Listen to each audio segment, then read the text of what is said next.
Assalamualaikum warahmatullahi wabarakatuh. Alhamdulillahilladzi hadana lihadza wa ma kunna linahtadiya laula an hadanallah.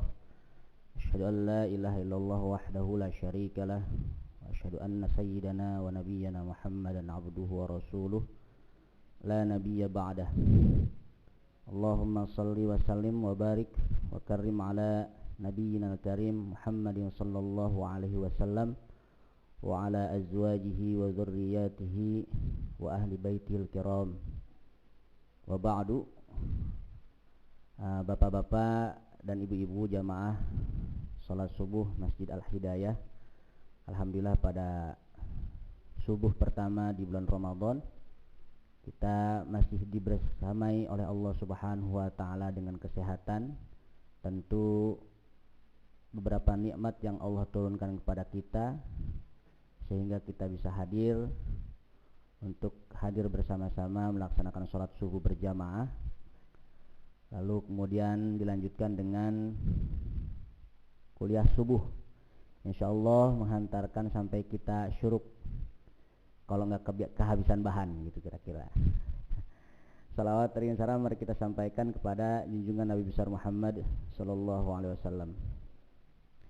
Bapak Ibu yang dirahmati Allah, dari tadi malam saya kebingungan ini memilih tema, tapi insyaallah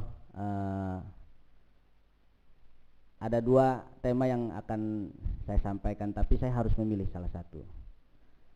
Ada tema tematik ya, berkaitan dengan tentu dengan Al-Quran. Ada tema yang berkaitan juga dengan Al-Quran gitu, yaitu lebih kepada etika kita ya, mempelajari atau menghafal Al-Quran, kira-kira begitu. Kenapa dua tema ini saya pilih?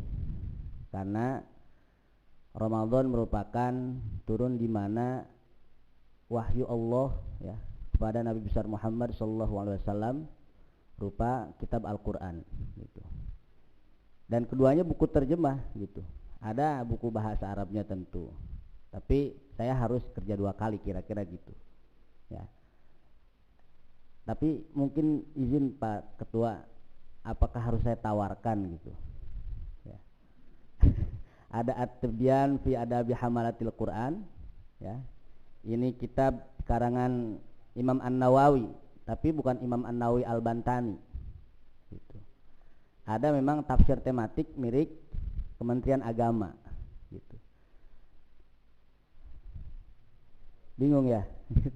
Keduanya penting dan menarik gitu. Tapi setelah saya pikir gitu, ternyata yang sebelah kiri saya ini yang sering ibu bapak hadapi dalam kehidupan sehari-hari sebagai seorang muslim. Maka saya akan pilih ya, yang akan kita kupas pada pagi hari ini adalah kitab At-Tibyan fi Adabi Hamalatil Quran. Kenapa saya pilih?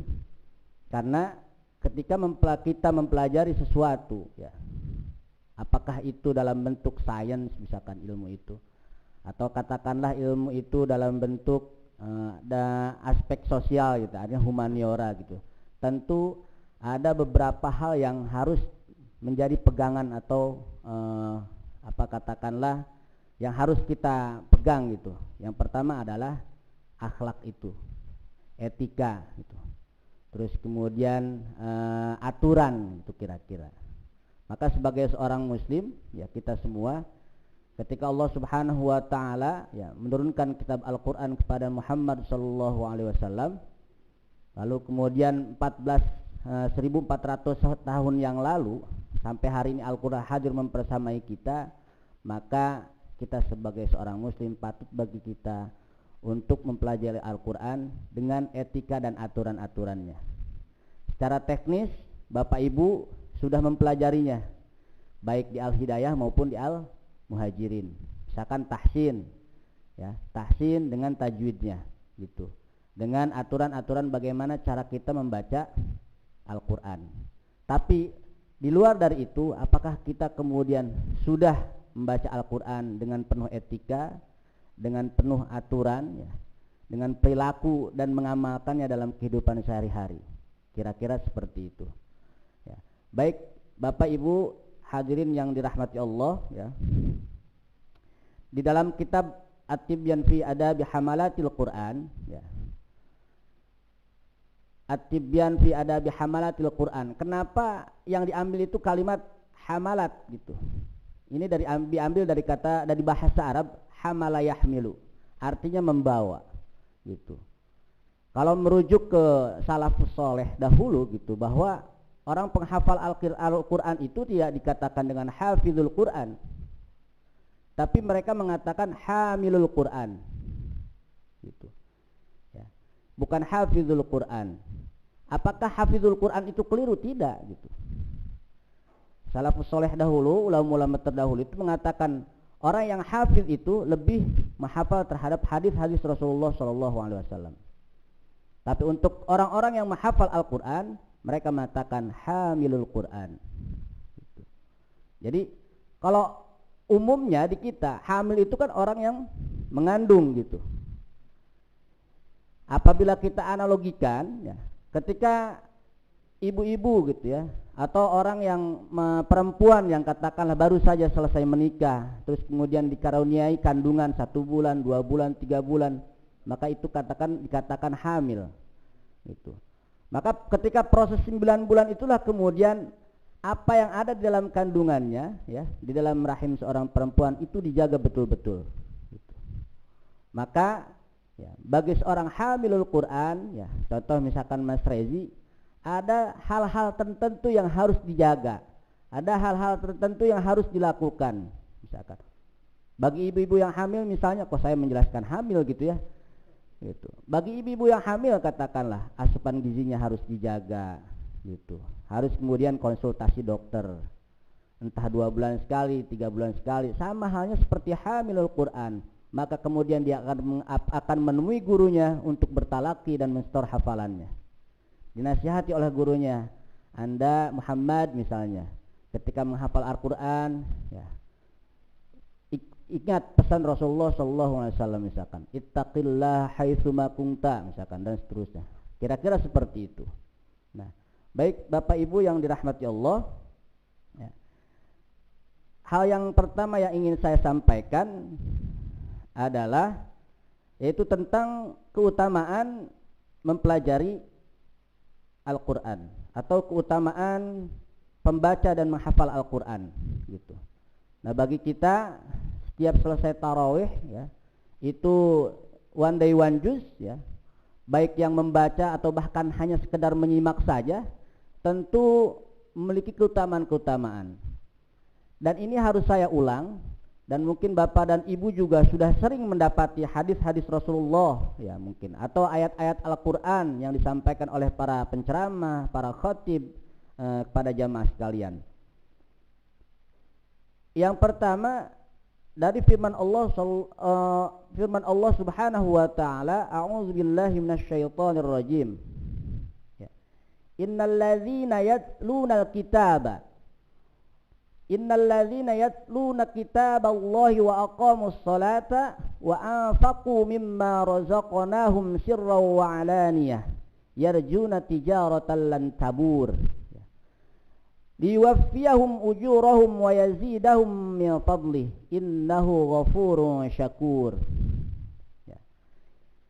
Kata Allah di dalam surat Fatir ayat 29 sampai 30, sungguh orang yang selalu membaca kitab Allah, yaitu Al-Quran, pertama disebutkan dalam surat Fatir ayat 29-30, orang yang membaca atau mentilawah Al-Quran lalu kemudian melaksanakan sholat dan menginfakkan sebagian rizki yang kami anugerahkan kepada mereka, baik secara diam-diam maupun terang-terangan, mereka itu mengharapkan perdagangan yang tidak akan rugi. Ya. Jadi kalimat perdagangan di sini maksudnya adalah keuntungan, ya. Karena orientasi ketika seseorang berbisnis, berdagang, maka adalah keuntungan, gitu. Ya, di surat Fatir ini Allah letakkan kemudian orang-orang yang membaca Al-Quran itu pada posisi pertama sebelum sholat. Bukan berarti sholat itu tidak penting gitu, ya. Alladzina yatluna kitaballah gitu. Orang-orang yang mentilawahkan Al-Qur'an, orang-orang yang membaca Al-Qur'an, ya, mendalami isi kandungannya gitu ya. Itu Allah ya letakkan kalimat ini di pertama ayat ini. Apa tujuannya? Ya, ketika kita sudah mencoba untuk mempelajari Al-Qur'an beserta isi kandungan di dalamnya, ya, hal-hal ayat-ayat yang berkaitan dengan syariat misalkan, dengan hukum, maka mudah bagi kita ketika kita menjalankan perintah-perintah Allah yang lainnya gitu. Lalu kemudian kata Allah, ketika Al-Quran sudah dibaca, sholat itu kemudian sudah didirikan, ya, terus kita menginfakkan dari apa yang kita miliki dari dalam sebuah rizki, ya, baik secara sembunyi-sembunyi maupun terang-terangan, yarjuna tijaratan lan tabur, maka pahala bagi kita adalah keuntungan yang sangat besar. Itu, Masya Allah. Ya. Lalu keutamaan berikutnya, ya, dari Utsman ibnu Affan radhiyallahu an, bahwa ia berkata Rasulullah sallallahu alaihi wasallam bersabda, nah ini juga sudah masyhur ya bapak-bapak dan ibu-ibu, khairukum ya man ta'allamal Qur'an wa 'allamahu. Kata Rasulullah sallallahu alaihi wasallam, sebaik-baik kalian adalah orang yang mempelajari Al-Qur'an. Nah, hadis ini kemudian dijelaskan dalam kitab Adab fi Hamalatil Quran, At-Tibyan fi Adabi Hamalatil Quran, bahwa Imam Abu Abdullah Muhammad bin Ismail bin Ibrahim Al-Bukhari dalam sahihnya, kitab paling sahih setelah Al-Quran gitu. Ya. Diriwayatkan dari Aisyah, ya, selain tadi sebaik-baiknya orang-orang yang mempelajari Al-Quran itu adalah yang mengamalkannya, maka dilanjutkan oleh Imam Bukhari di sini dikatakan alladzi yaqra'ul Qur'ana wa huwa mahirun fihi ma'as safaratil kiramil bararah. Ya. Orang yang pandai membaca Al-Qur'an akan bersama para malaikat mulia. Gitu. Ya. Karena ketika Al-Qur'an diturunkan oleh Allah Subhanahu wa taala, ya, orang yang menyampaikan risalah kenabian kepada Nabi Muhammad SAW adalah melalui wasilah malaikat Jibril alaihi salam. Ya. Walladzi yaqra'ul Qur'ana wa yata'ta'u fihi wa huwa syaqqun 'alaihi lahu ajran. Ya. Dari Aisyah ia berkata bahwa Rasulullah sallallahu alaihi wasallam bersabda, orang yang pandai membaca Al-Qur'an akan bersama para malaikat yang mulia.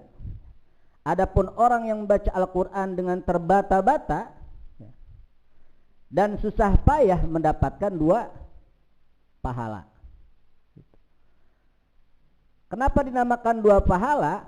Pertama karena pahala membaca Al-Quran, yang kedua karena pahala kesungguhan dengan terbata-batanya membaca Al-Quran. Lalu dari jalur Abu Musa al-Ash'ari ia berkata, masalul mu'minil ladzi yaqra'ul Qur'ana mithlul utsrujah rihuha tayyibun wa ta'muha tayyibun wa masalul mu'minil ladzi la yaqra'ul Qur'ana kamasalit tamrah la riha laha wa ta'muha hulwun wa masalul munafiqil ladzi yaqra'ul Qur'ana kamasalir rayhanah rihuha tayyibun wa ta'muha murrun wa mathalul munafiqil ladzi la yaqra'ul Qur'an kamathalil hanzalah laisa laha rihun wa ta'muha murrun. Di sini Abu Musa al-Ash'ari ya, mendengar Rasulullah sallallahu alaihi wasallam bersabda, kata Rasulullah, perumpamaan orang yang mukmin membaca Al-Qur'an itu seperti buah utrujah. Saya juga belum pernah melihat buah utrujah gitu ya. Yang sering kita lihat itu buah lengkeng gitu ya. Terus jeruk gitu. Utrujah tidak pernah melihat. Ini imtithal ya. Dalam Al-Qur'an juga ada istilah amsal, perumpamaan. Nah, dalam sebuah hadis juga ada amsal, perumpamaan. Nabi seketika menyampaikan sebuah sabdanya itu Salah satunya dengan menggunakan pola amsal, perumpamaan. Gitu. Alasannya kenapa? Misalkan didapati dalam Al-Quran ada amsal, dalam hadis-hadis Rasulullah ada amsal atau perumpamaan, itu untuk memudahkan agar pesan yang disampaikan baik dalam Al-Quran maupun hadis itu diterima oleh seorang muslim. Gitu. Ya, kita lanjutkan. Perumpamaan orang mukmin yang membaca Al-Quran seperti buah utrujah, aromanya sedap dan rasanya lezat. Itu perumpamaan yang pertama. Jadi utrujah itu kira-kira digambarkan oleh Rasulullah aromanya sedap dan rasanya lezat. Durian aromanya sedap, rasanya lezat. Udah subuh ini ya, lupa, udah pagi. Jangan dibahas gitu duriannya. Nah, perumpamaan yang kedua, seorang mukmin yang tidak membaca Al-Quran seperti buah kurma, tiada baunya tetapi rasanya manis. Ya. Perumpamaan yang kedua, seorang mukmin yang tidak membaca Al-Quran seperti buah kurma, tiada baunya tetapi rasanya manis. Itu perumpamaan yang kedua. Yang ketiga, perumpamaan seorang munafik yang membaca Al-Quran seperti buah roihanah, ya. Aromanya sedap tetapi rasanya pahit. Gitu. Kenapa orang munafik itu dikatakan seperti buah roihanah? Ya. Kita kenal ayatul munafiki salatun. Ya. Tanda-tanda orang munafik itu ada 3. Idza hadatsa kadzaba. Apabila ia berbicara ia berbohong. Wa idza wa'ada akhlafa. Apabila ia berjanji ia mengingkari. Wa idza tumina khana. Apabila ia dipercaya ia berkhianat. Gitu. Kira-kira perumpamaan orang munafik ketika membaca Al-Quran oleh Rasulullah diumpamakan seperti itu. Rasanya itu wangi, ya, aromanya wangi tapi rasanya pahit. Ya, mudah-mudahan kita terhindar dari, kita berdoa kepada Allah Subhanahu wa taala semoga kita terhindar dari sifat atau penyakit nifaq. Gitu. Ya.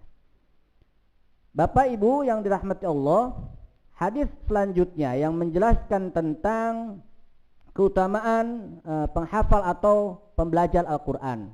Ya. Ini dari Umar bin Khattab radhiyallahu an. Ya. Anna Rasulullah sallallahu alaihi wasallam qala, Inna Allah ta'ala yarfa'u bihadzal kitab aqwaman wa yadh'u bihi akharin. Ya.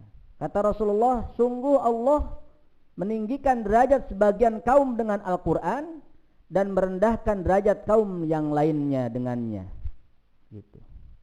Nah, ini hadis ini ya, berkaitan tentunya dengan surat Al-Mujadilah ayat 11. Ya. Ya yarfa'illahu alladzina amanu minkum walladzina utul ilma darajat. Gitu. Allah menjanjikan bagi orang-orang yang menuntut ilmu, tentunya ya. Tentu menuntut ilmunya itu didasari dengan keimanan, gitu. Maka dalam rukun iman ya, dari yang 6 itu kita dituntut oleh Allah Subhanahu wa taala untuk beriman kepada kitabullah. Yang 4 ya, yang Zabur, yang Injil, yang Taurat, kemudian Al-Quran, kita harus mengimani itu. Jadi iman itu menjadi pondasi awal untuk kemudian kita mendapatkan derajat tinggi di mata Allah Subhanahu wa taala. Pendukungnya, penunjangnya itu dengan menuntut ilmu. Mempelajari pengetahuan-pengetahuan, dan termasuk di sini ya, Innallaha ta'ala yarfa'u bihadzal kitabi aqwaman. Sesungguhnya Allah meninggikan derajat sebagian kaum dengan Al-Quran. Termasuk kita ya, seorang muslim, jamaah al-hidayah, mempelajari ya. Terus kemudian belajar membaca Al-Quran, memahami isi kandungan-kandungan dalam Al-Quran, memahami secara umum syariat yang tertuang dalam Al-Quran. Gitu. Ketika kita sudah mencoba untuk menyelami itu ya, maka layak seyogyanya kita bertanya kepada orang-orang yang lebih paham atau lebih mengetahui tentang ilmu Al-Quran, kira-kira seperti itu. Itu keutamaan selanjutnya. Tentu banyak keutamaan-keutamaan lain. Dan ada hadis berikutnya yang diriwayatkan oleh Imam Muslim. Ya, ini juga sudah Bapak Ibu mafhum, ya sudah Bapak Ibu ketahui. Dari Abu Umamah Al-Bahili, ia berkata, aku mendengar sami'tu, gitu ya. Aku mendengar sami'tu Rasulullah sallallahu alaihi wasallam qala iqra'ul Qur'ana fa innahu ya'ti yaumal qiyamah syafi'an li ashabi. Ya. Diawali dengan fi'lul amr, ya. Bacalah Al-Qur'an karena ia datang pada hari kiamat sebagai pemberi syafaat bagi pembacanya. Insyaallah Bapak Ibu, ya, kita semua atas dasar perintah Allah tentunya dalam surat Al-Alaq, Iqra bismi rabbikal ladzi khalaq khalaqal insana min 'alaq Iqra wa rabbukal akram alladzi 'allama bil qalam 'allamal insana ma lam ya'lam. Termasuk ya, dengan hadis Rasulullah, Iqra'ul Qur'an fa innahu ya'ti yaumal qiyamah syafi'an li ashabi.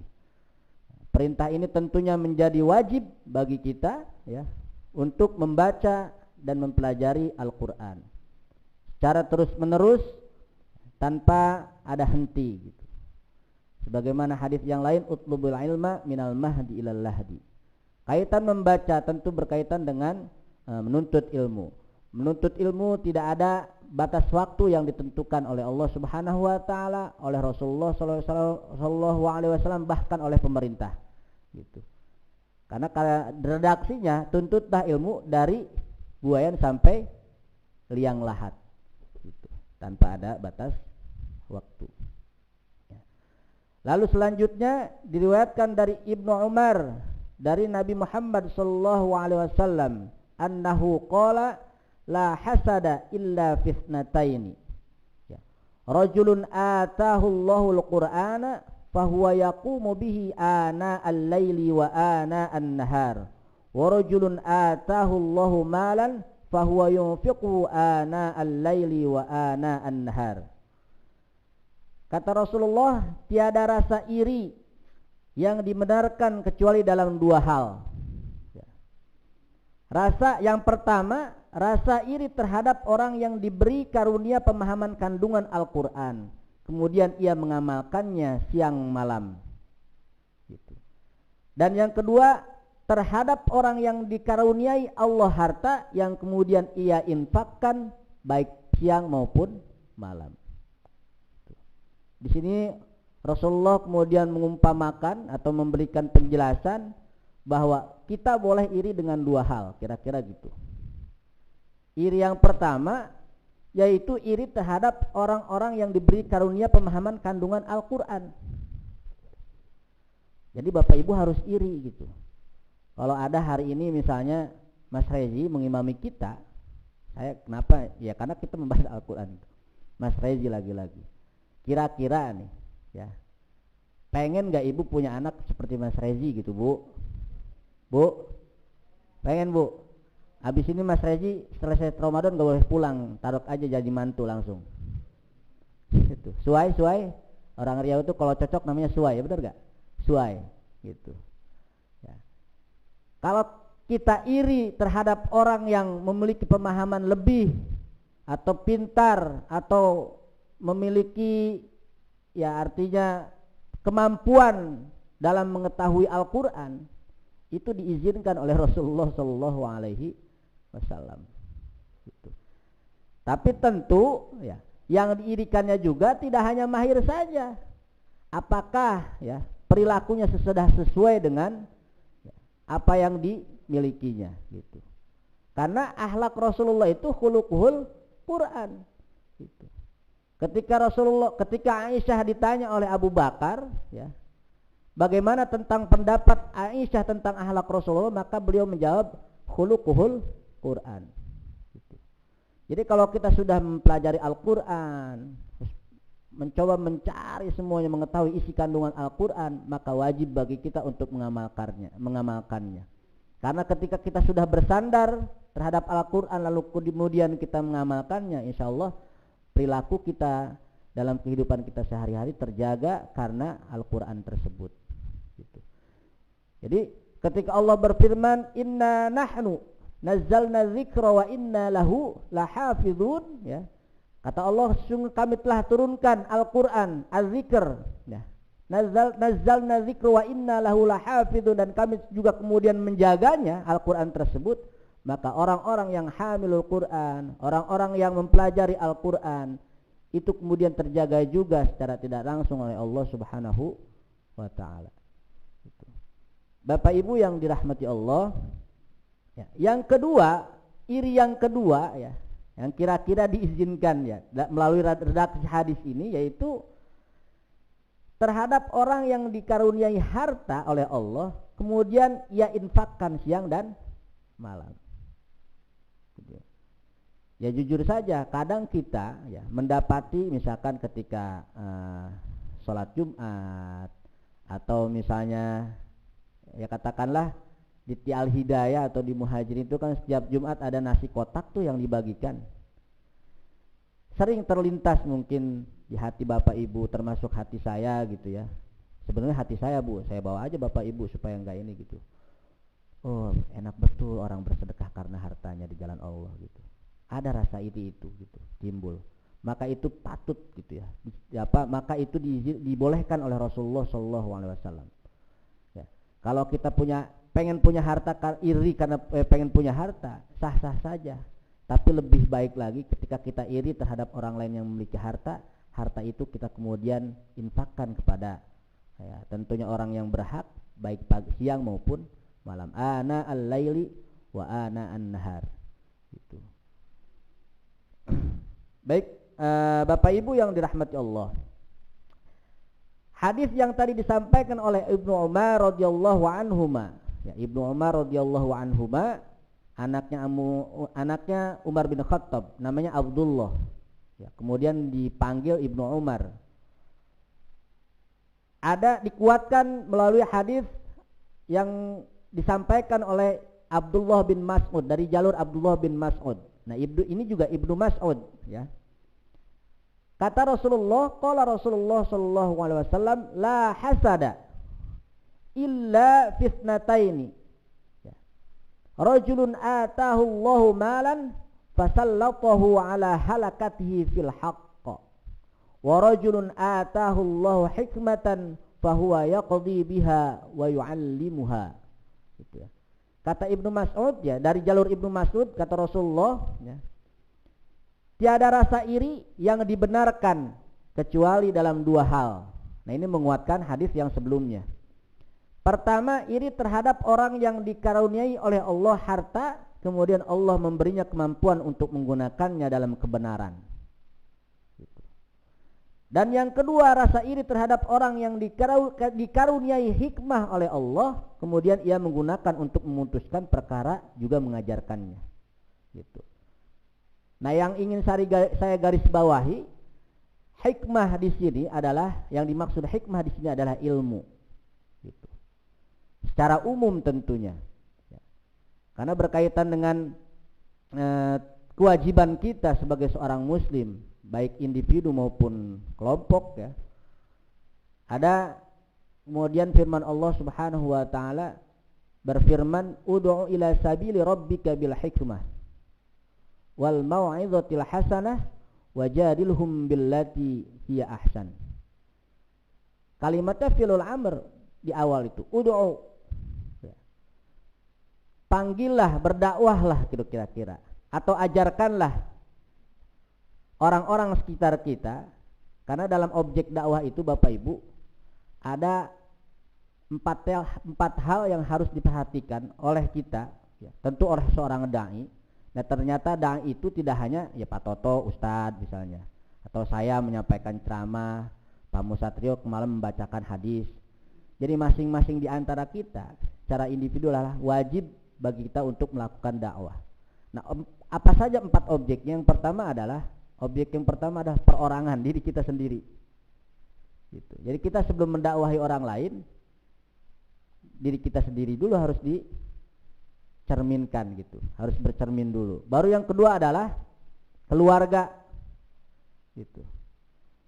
Setelah keluarga ada masyarakat, ya RW 12 misalnya. Itu Jamaah Hidayah. Baru setelah masyarakat, ada cakupannya lebih luas lagi, An-Nas. Gitu.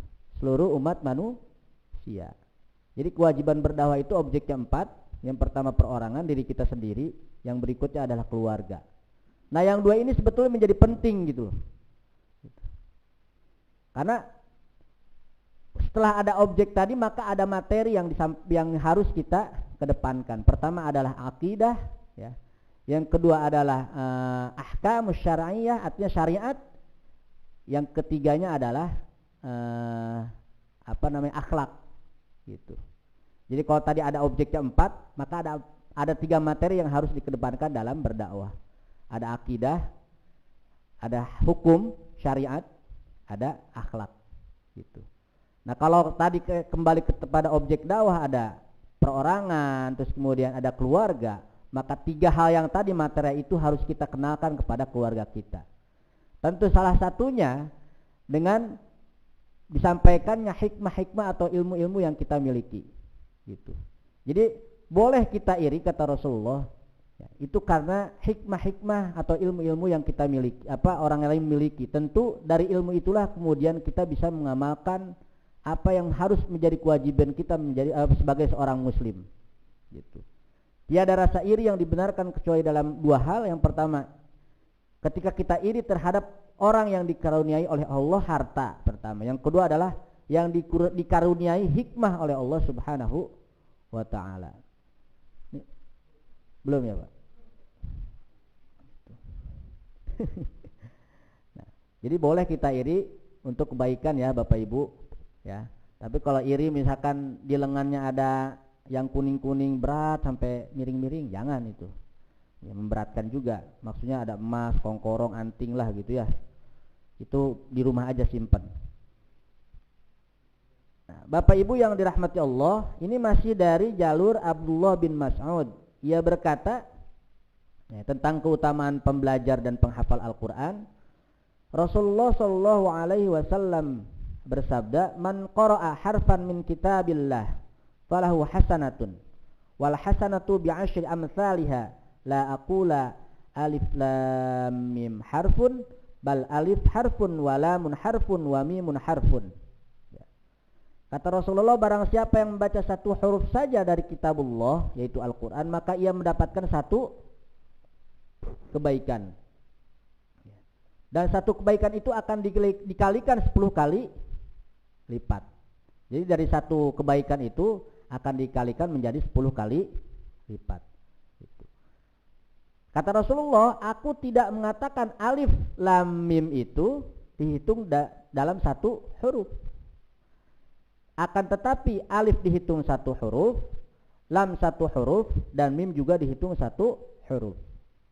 Jadi ketika tadi malam kita menyimak Mas Rezi melafalkan surat Al-Baqarah yang didahului dengan Fawatihus Suwar, alif lam mim. Alifnya 1 huruf, lamnya 1 huruf, mimnya 1 huruf. Kali 10 jadi 30. Nah, ketika kita baca di bulan Ramadan, kira-kira berapa Bapak Ibu? Ya. Ramadan pahalanya kan dilipat gandakan juga. Nah, itu baru 3 huruf saja. Mas Rezi dapat pahala 30 kali lipat, 30 tadi ya, 30. Nah, kita yang mendengarkan juga mendapatkan pahala. Gitu. Ini keutamaan orang yang mempelajari Al-Quran atau menghafalnya ya. Jadi Bapak Ibu jangan ya sungkan-sungkan gitu, sering terus membaca Al-Quran. Itu baru 1 huruf. Bismillah kalau dihitung berapa? Silakan kalau mau ada yang menghitung huruf-huruf yang ada di Al-Quran, nanti dikalikan 10 gitu. Pahala kita seperti itu. Kalau kita seandainya hatam 1 juz ya, 2 hari katakanlah, 2 hari Pak atau sebulan ya, dikalikan 10 monggo. Kalau 4.000 huruf dalam Al-Quran katakanlah, kali 10 sudah berapa gitu ya, subhanallah. Nah, berikutnya Muhammad bin Isa At-Tirmidzi menurut hadisnya, ya, di hadis berikutnya menyampaikan dari Abu Sa'id Al-Khudri dari Nabi Muhammad SAW bahwa beliau bersabda, yaqulur Rabbu subhanahu wa ta'ala. Ini hadis qudsi, ya. Man syaghalahul Qur'an wa dzikri an mas'alati a'taituhu afdhala ma u'tiyas sa'ilin wa fadlu kalamillahi subhanahu wa ta'ala ala sa'iril kalam ka fadlillahi ta'ala ala sa'iri khalqih. Allah Subhanahu wa ta'ala berfirman, nah ini dari hadis qudsinya Rasulullah SAW, man syaghalahul Qur'an, barang siapa yang sibuk membaca Al-Qur'an dan berzikir kepadaku sehingga tidak sempat meminta kepadaku, maka akan kuberikan sebaik-baik apa yang kuberikan kepada orang yang meminta. Jadi orang yang membaca Al-Qur'an sibuk aja tadarus. Bagi para senior citizen nih, yang pensiunan ya, baca Quran aja sehari-hari, lupa minta sama Allah, kira-kira gitu. Ya, dalam hadis qudsinya ini kata Allah, ketika mereka tidak sempat meminta kepadaku, maka akan kuberikan sebaik-baik apa yang kuberikan kepada orang yang meminta. Ya, ini udah kuasanya Allah, Pak. Kira-kira harus bagaimana kita mintanya? Orang kita lupa minta gitu ya, gitu. Pak Harja lupa minta, gitu. Baca Quran aja. Padahal di sini terbesit, aduh pengen bed tenis meja gitu. Tahu-tahunya turun besok ke dikasih istri bed tenis meja, gitu. Jangankan apalagi meminta, kira-kira gitu, Pak. Baca Quran sibuk, lupa minta aja dikasih, apalagi minta. Gitu. Ini yang bilang bukan saya, ini hadis qudsi gitu.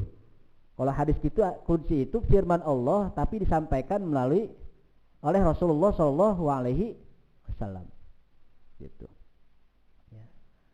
Sedangkan keutamaan firman Allah di antara seluruh perkataan seperti keutamaan Allah atas seluruh ciptaannya. Gitu. Ya. Di bawahnya ada keterangan lagi sebetulnya. Jadi panjang tapi. Jadi saya yang singkat-singkat aja supaya ngejar target.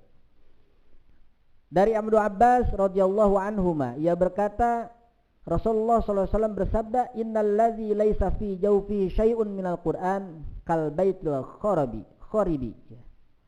Orang yang tidak memiliki hafalan Al-Qur'an sedikit pun diibaratkan seperti rumah yang roboh.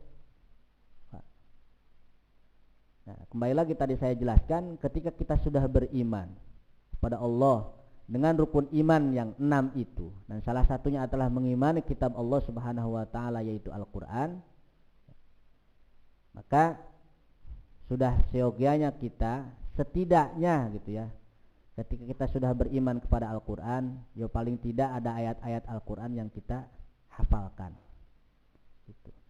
Karena apa? Ya, kembali ke hadis sebelumnya tadi disampaikan keutamaan firman Allah di antara seluruh perkataan seperti keutamaan Allah atas seluruh makhluknya. Satu hurufnya saja 10 kebaikan. Ya, berhuruf-huruf dalam Al-Quran, maka banyak juga kebaikan yang kita dapatkan. Nah, orang yang tidak memiliki hafalan Al-Quran sedikit pun, masa ia orang Islam tidak Muslim gitu, tidak hafal katakanlah Bismillahirrahmanirrahim? Tentu tidak. Nah, kita semua insya Allah sudah melafalkan kalimat basmalah itu. Nah, dari kalimat-kalimat yang kita lafalkan itu Bismillahirrahmanirrahim, terus kemudian ada Al-Fatihah yang kita baca, ya, itu tentu insya Allah akan menjadi pondasi atau salah satu pondasi kuatnya iman kita kepada Allah Subhanahu wa ta'ala. Itu banyak nih keutamaan-keutamaannya. Sebentar lagi selesai. Dari Abdullah bin Amr bin As, ya, dari Nabi Muhammad sallallahu alaihi wasallam, yuqalu li sahibil Qur'an, iqra warqa warattil kama kunta turattil fid dunya fa inna manzilataka 'inda akhiri ayatin taqra'uha. Ini juga sering ibu-ibu bapak-bapak dapatkan. Dikatakan kepada sahibul Qur'an, bacalah dan naiklah derajatnya lebih tinggi. Jadi Allah akan meninggikan derajat orang-orang yang membaca Al-Quran. Bacalah dengan tartil sebagaimana kamu membacanya dengan tartil ketika di dunia. Tempat yang dijanjikan bagimu bertepatan dengan ayat terakhir yang kamu baca. Itu. Berarti ada berapa tempat, Pak, di surga nanti? Ayat terakhir yang kita baca menentukan tempat di mana kita ditempatkan nanti di surganya Allah Subhanahu wa taala. Artinya luas, Pak. Arduhas samawati wal ard. Itu. Artinya derajat atau tempat yang kita dapatkan nanti itu arduhas samawati wal ard. Itu sejauh mata memandang. Keblok lebar ternyata terus. Nah, syuruk.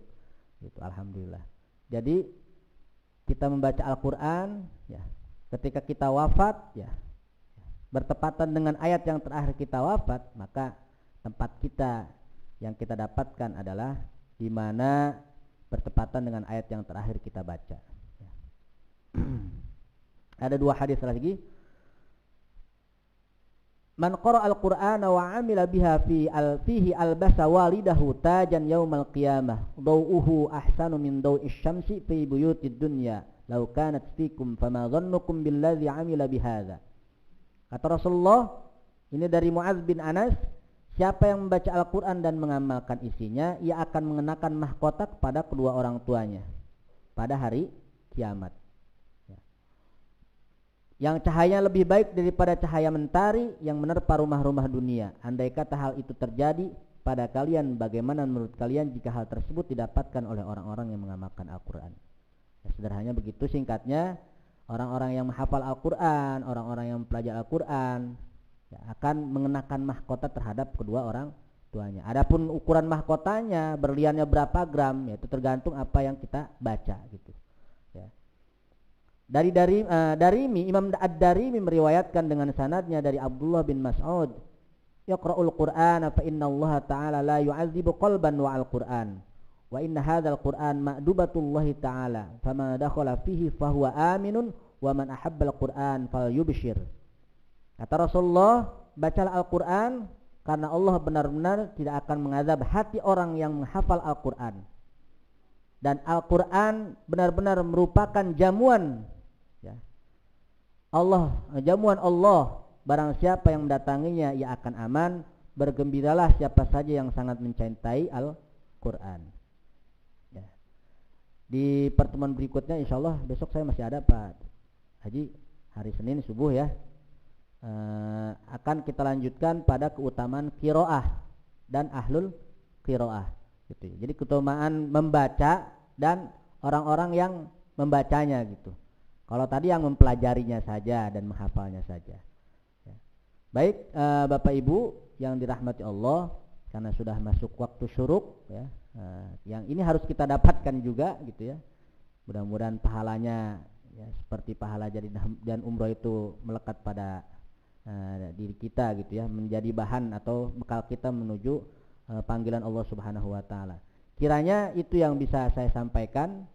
Dari apa yang saya sampaikan ini tentunya bagi saya pribadi adalah sebagai tazkirah, pengingat ya, bahwa betapa pentingnya Al-Qur'an gitu. Al-Qur'an adalah ruh kita ya. Jadi kalau jiwa kita ini kosong, maka ruhnya adalah Al-Qur'an gitu. Di sebagian riwayat ya, ketika Allah menurunkan ayat yas'alunaka 'anir ruh qulir ruh min amri rabbi wa ma utitum minal ilmi illa qalila. Ya, mereka bertanya tentang ruh gitu ya. Qulir ruh, maka katakanlah wahai Muhammad bahwa ruh itu adalah perkara Tuhanmu. Wa ma utitum minal ilmi illa qalila. Dan sesungguhnya ya, tiadalah kami menurunkan ilmu, memberikan ilmu hanya sedikit gitu.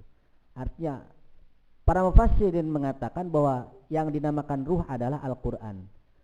Jadi jiwa kita ini ketika kita sudah isi dengan Al-Qur'an, kita baca, kita kita amalkan semuanya, maka tentu jiwa kita akan menjadi jiwa yang itma'anna, yaitu mutmainnah, jiwa yang tenang, seperti itu. Baik, kita cukupkan ya kuliah subuh kita pada hari ini, dan kita akhiri dengan membaca kafaratul majlis. Subhanakallahumma wa bihamdika asyhadu an la ilaha illa anta astaghfiruka wa atubu ilaik. Kama qala Rasulullah sallallahu alaihi wasallam, Allahumma barik li ummati fi bukuriha. Mudah-mudahan kita diberkahi oleh Allah Subhanahu wa taala di pagi hari ini dan seterusnya, sebagaimana sabda Rasulullah sallallahu alaihi wasallam, ya Allah, berkahilah umatku pada pagi harinya. Assalamualaikum warahmatullahi wabarakatuh.